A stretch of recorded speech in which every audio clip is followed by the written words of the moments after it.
Hi, my name is Stefan Grossman and welcome to this guitar lesson. And what I'd like to do in this lesson is show you a whole bunch of hot licks, finger picking exercises, and try to put them together into playing music. When I was learning guitar, I originally started at 9 years of age, and I got a Mel Bay book and it had a lot of very dry exercises that didn't really ring any bells to me at all. And what I learned over the years, once I restarted to learn how to play the guitar at 15, was that songs are the key. Within songs, within arrangements, there are phrases, and those are really good exercises. And what I want to do in this lesson is to isolate some of those and show you them, and then we can see how they can be incorporated into your own playing. Also, we're going to be talking a lot about your sound, not my sound, but we want to make sure you are playing the guitar and the guitar isn't playing you. Well, while we're here in the key of G and we played that simple progression, let's take it and maybe go a couple of steps forward on it. Well, let's talk about some positioning. The first chord after the G was an E. Sounded good, but I could also be playing an E7th. That's an E7th here. I could play it up here, so that's just like a C7th, but moving it up to the 5th fret. Or I could do it the way Reverend Gary Davis would play an E7th up here. And if you're playing that, put your pinky on the 7th fret of the 1st string.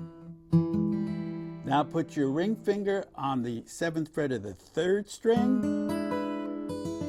Sounds good. And no moaning. Put your thumb so it catches the 7th fret of the 6th string.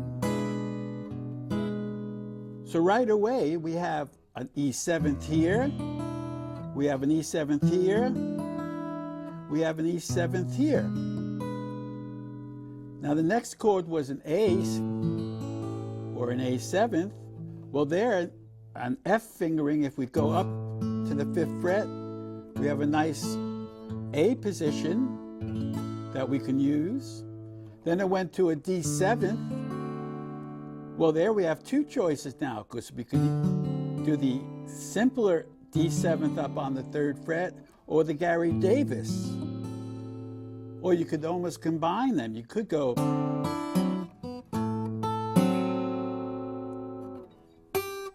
and then your single string run. All right, well now that's starting to get a little bit more meatier, isn't it? So let's see, yeah, I think we can try it. How about this? When we do this, but then when we get to the A,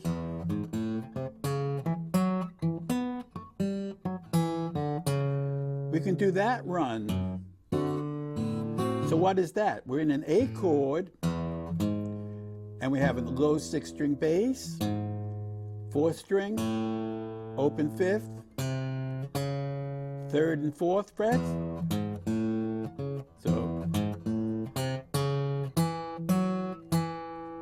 So 6th string, 4th fret, open 5th, 3rd fret, 4th fret, our fretted 2nd fret of the 4th string, our 4th fret now of the 4th string, so we have,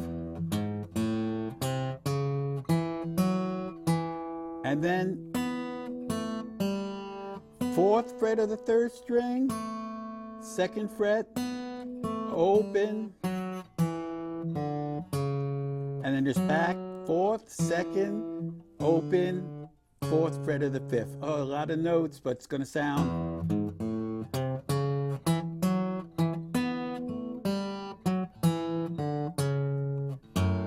And then into our D7th. Now, even when we're playing that D7th, here's a nice little lick that Reverend Davis showed me that he learned from Blind Blake, from the recordings of Blind Blake. So when we get into the D7th, instead of just playing an alternating bass, you could go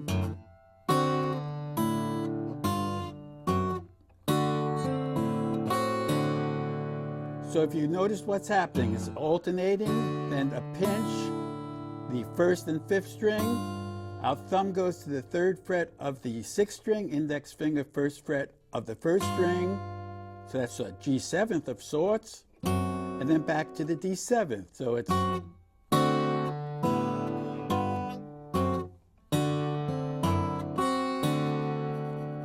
and then the lick. All right, so we have quite a few variations we can do on this very simple progression, building it up into something interesting. More to come about it as well. But let's split the screen, take a look at the tablature, and try playing along with me. I'll try to play this as slowly as possible. And we're starting to put together quite a bit of different ideas, techniques that we've had from the beginning of this lesson into something that's starting to build up into an interesting instrumental. Let's try it.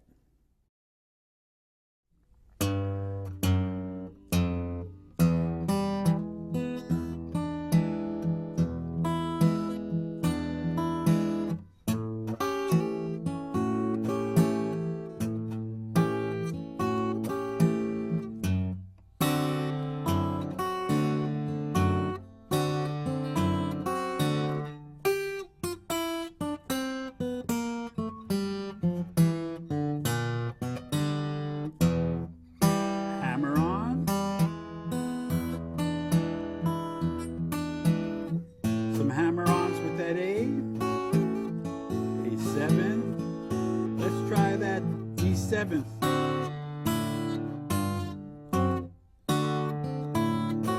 And the lick.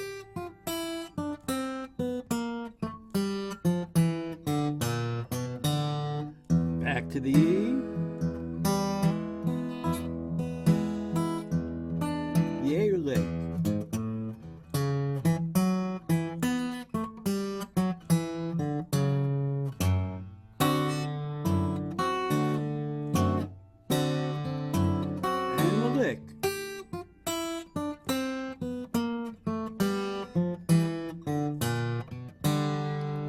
Up to this other chord, just with an alternating bass.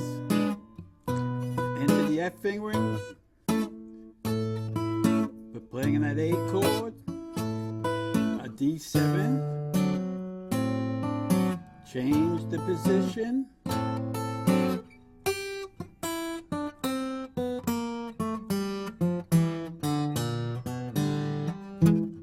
Nice simple E7 chord. Hear the difference in sound there? A. More difficult D7 and the lick.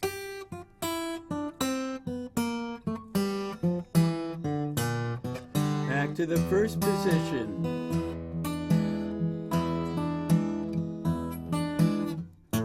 A7, some pull-offs, the D lick,